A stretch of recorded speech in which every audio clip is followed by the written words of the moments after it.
बोलिए श्री राजा रामचंद्र भगवान की जय। बोलिए श्री सद्गुरुदेव भगवान की जय। आप सभी भगवान के प्रेमी श्रोता भक्तजन हमारे साथ श्री गोस्वामी महाराज के द्वारा रचित श्री रामचरितमानस का पाठ श्रवण कर रहे हैं। आइए प्रवेश करते हैं जहाँ प्रसंग चल रहा है कि माता पार्वती का जन्म पर्वतराज हिमालय के यहाँ हो गया है। और नारद जी महाराज ने कन्या के जब गुणों और दोषों को देखा तो कहा कि हे राजन, आपकी कन्या अगर भगवान शिव की पूजा करे, भगवान शिव की तपस्या करे तो शिव उसको पति रूप में प्राप्त हो जाएंगे। अब आप यही कार्य करो कि जिससे आपकी पुत्री भगवान शिव की तपस्या करे। ओम श्री राम जय जय राम, श्री राम जय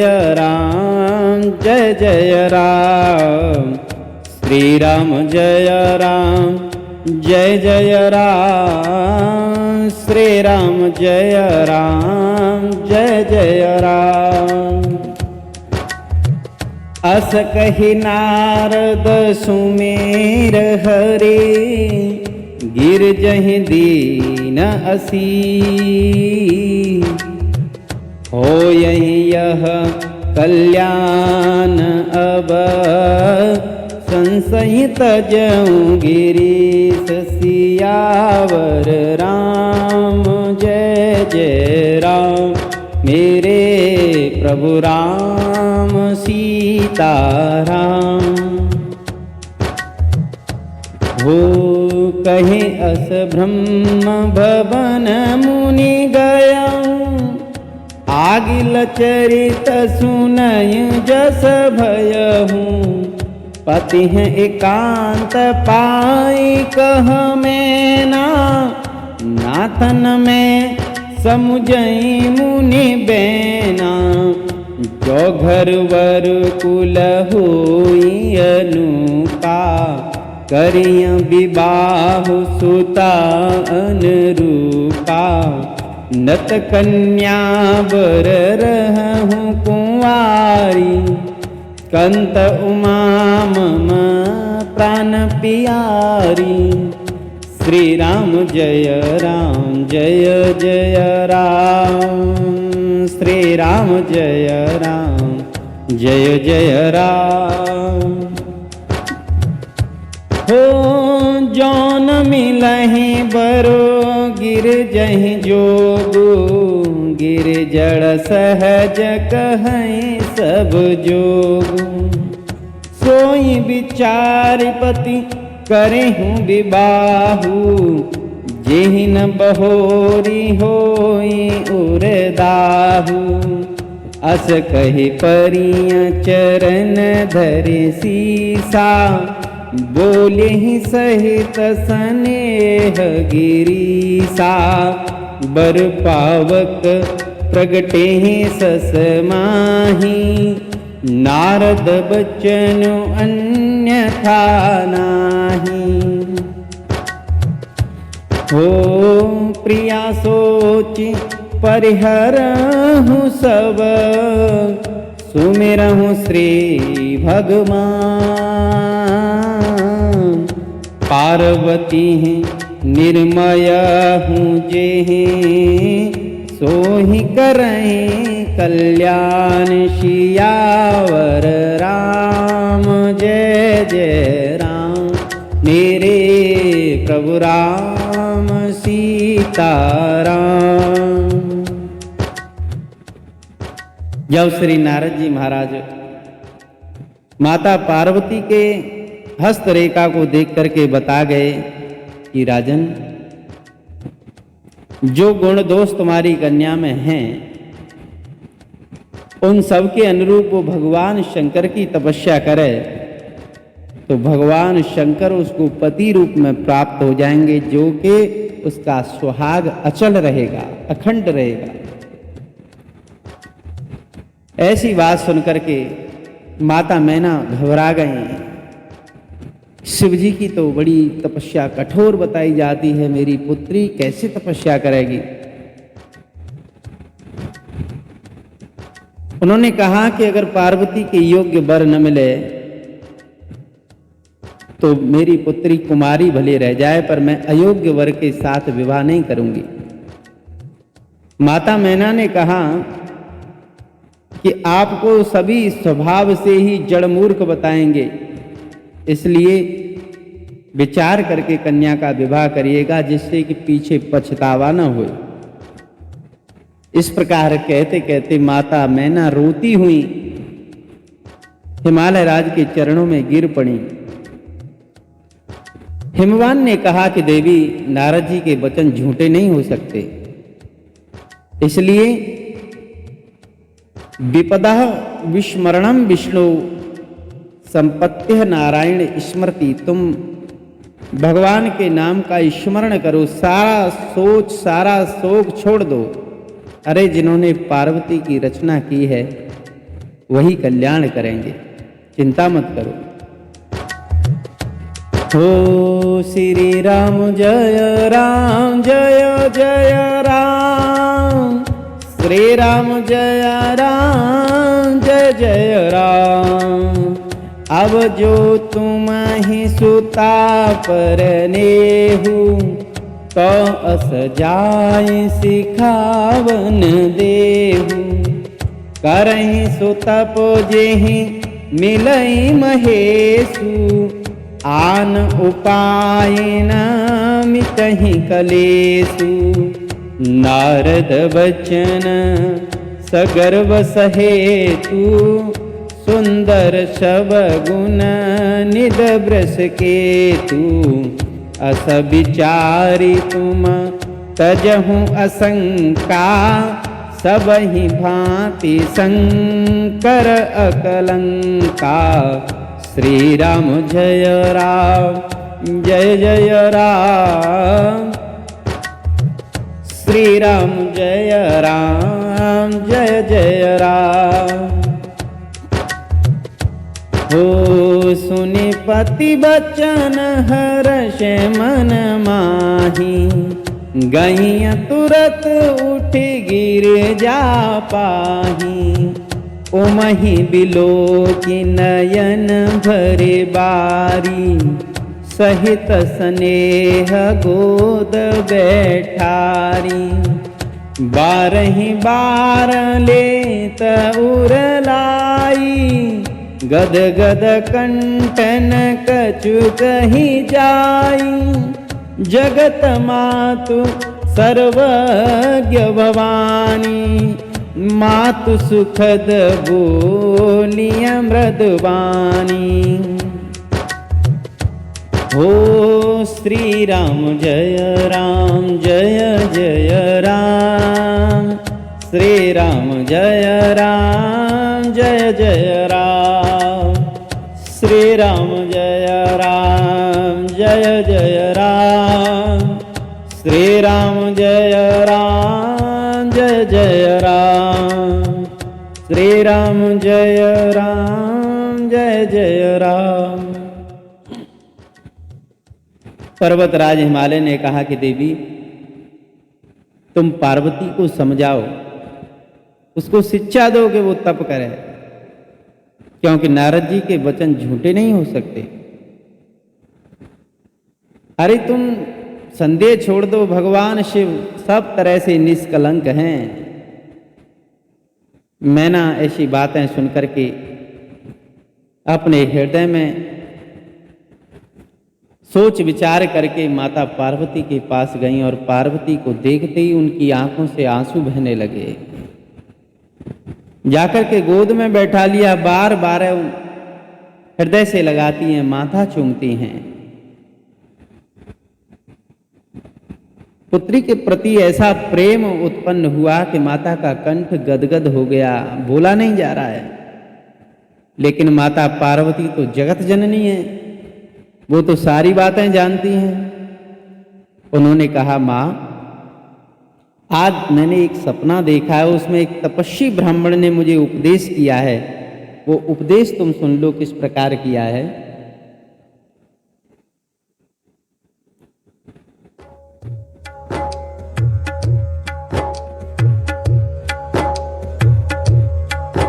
ओ श्री राम जय राम जय जय राम,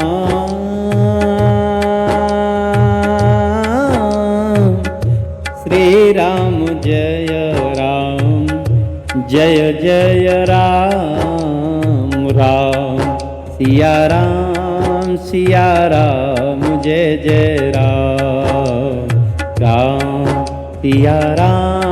सिया राम जय जय राम। करहि जाई तपु शैल कुमारी, नारद कहा सो सत्य विचारी।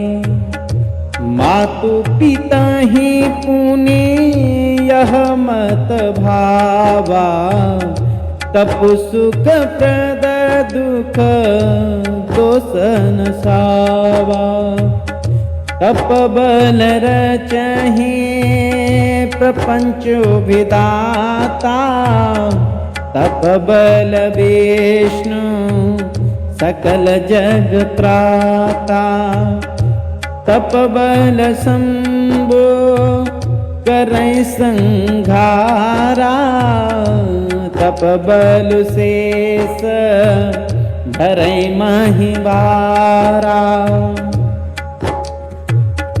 तप आधार सृष्टि भवानी, तप आधार सब सृष्टि भवानी।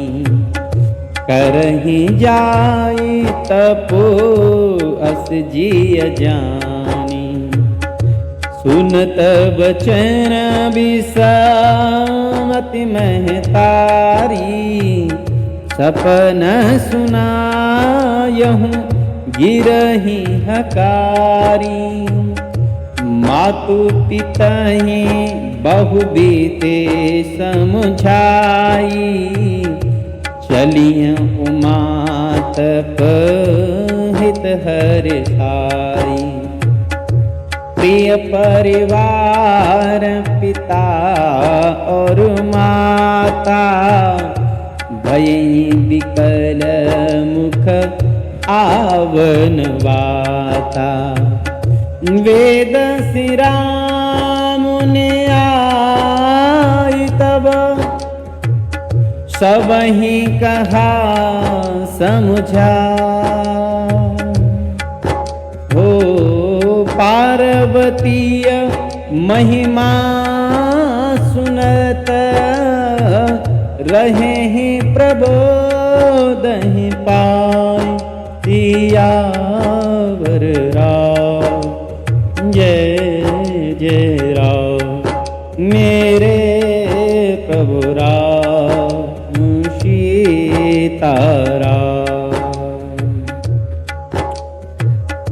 माता पार्वती ने कहा कि हे माँ, उन तपस्वी ब्राह्मण ने बताया है कि तपस्या से सब कुछ प्राप्त किया जा सकता है। मैं तप करूंगी तो मेरे माता पिता सगे संबंधियों को सुख मिलेगा। तप बल से ही ब्रह्मा विष्णु महेश इस जगत की उत्पत्ति स्थिति और प्रलय का कार्य करते हैं। तप के बल से ही इस धरती को शेष भगवान अपने मस्तक पर धारण किए हुए हैं। माता को बड़ा आश्चर्य हुआ और उन्होंने अपने पति देव को सारी बात बता दी। सब घबराने लगे। माता पार्वती को देख करके किसी की हिम्मत नहीं कि कोई कहे कि तपस्या करने के लिए तुम्हारा शरीर है, तुम तप करने के लिए जाओ। लेकिन उसी समय वेदसरा नाम के महात्मा आए और उन्होंने माता पार्वती के जगत जननी होने का महिमा सुनाई और महिमा को सुनकर के सबका समाधान हो गया।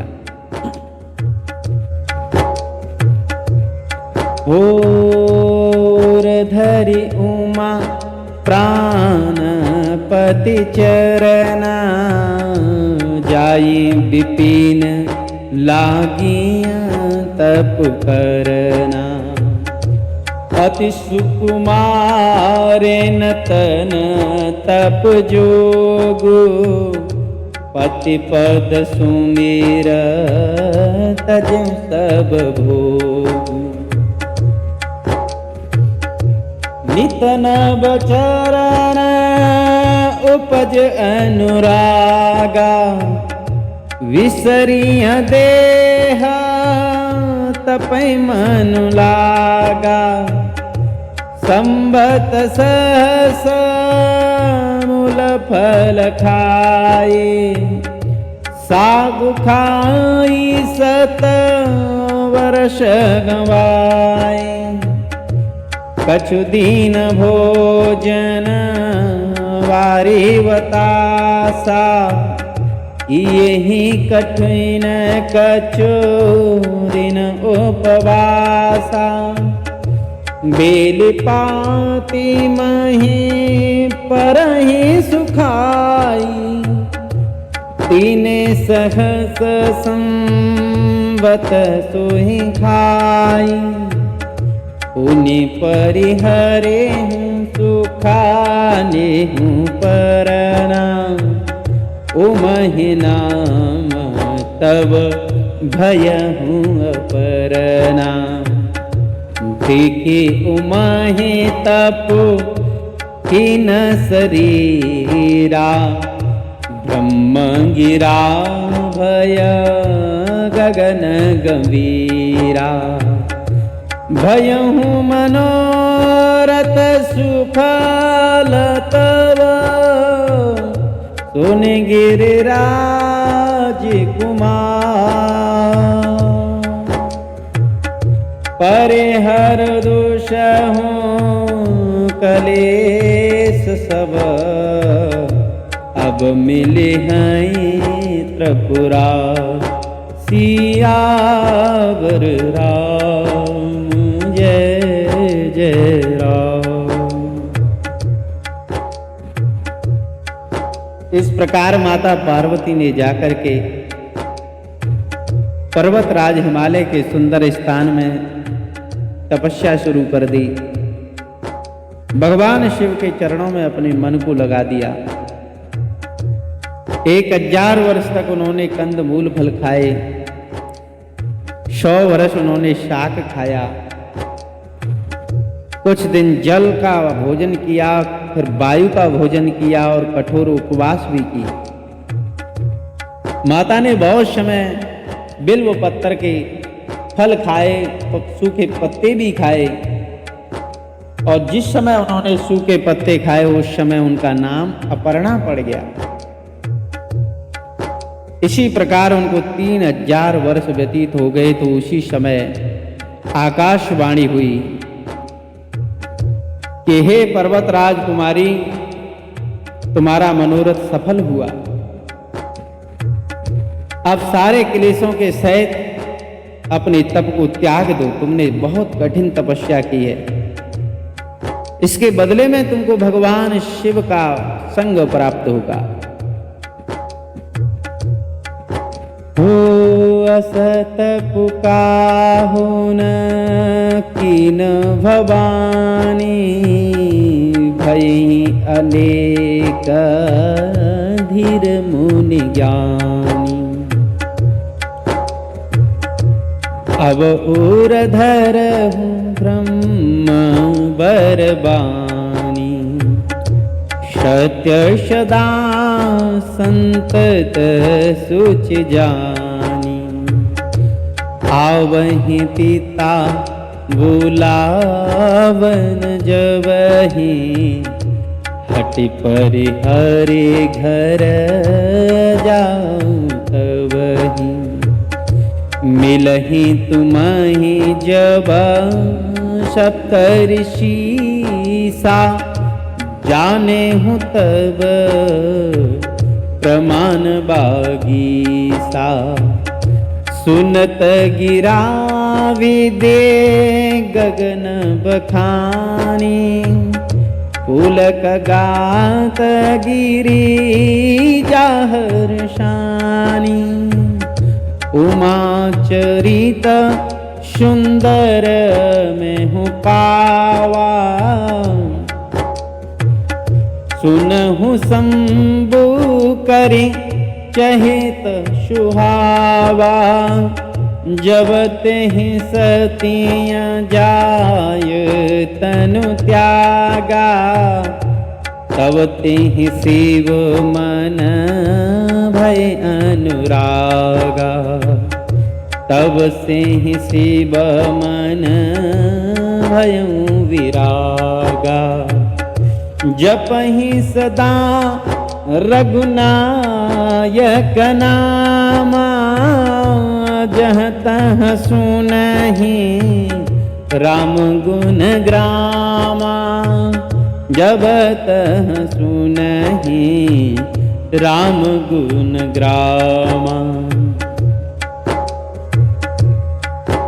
ओ चिदानंद सुख धाम शिव, विगत मोह मद का। ओ विचरहि महि धरे हृदय हरे, सकल लोक अभिराम। सियावर राम जय जय राम, मेरे प्रभु राम सीता राम। इस प्रकार आकाशवाणी ने कहा कि देखो तुम्हारे पिता तुमको बुलाने के लिए आए, तो तुम ये तपस्या की हट छोड़ करके घर चली जाना। आगे के समय में तुम्हें सप्त ऋषि मिलेंगे, इस आकाशवाणी की भविष्यवाणी को सत्य समझना। याज्ञवल्क्य जी भरद्वाज जी से कहते हैं कि मैंने माता पार्वती का सुंदर चरित्र सुनाया, अब इधर भगवान शिव क्या करते हैं। जब से माता सती ने शरीर का त्याग किया, तब से भगवान शिव सहज वैरागी हो गए, और उसी समय से वो रघुनाथ जी की कथा गाथा गाते हुए, सुनते हुए, भगवान श्री राम का नाम जप करते हुए, इच्छा होती है वहीं घूमते फिरते रहते हैं। वो प्रकाश स्वरूप हैं, सुख के धाम हैं, मोह मद काम से रहित हैं, संपूर्ण लोगों को आनंद देने वाले भगवान शिव अपने मन, बुद्धि और वाणी को भगवान श्री राम जी में लगाए रहते हैं, हर समय उन्हीं के ध्यान में मग्न रहते हैं। इसी के साथ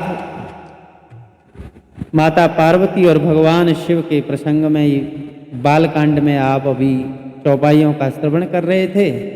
इससे आगे की कथा अब आप अगले समय में श्रवण करेंगे। तब तक के लिए नारायण नारायण नारायण।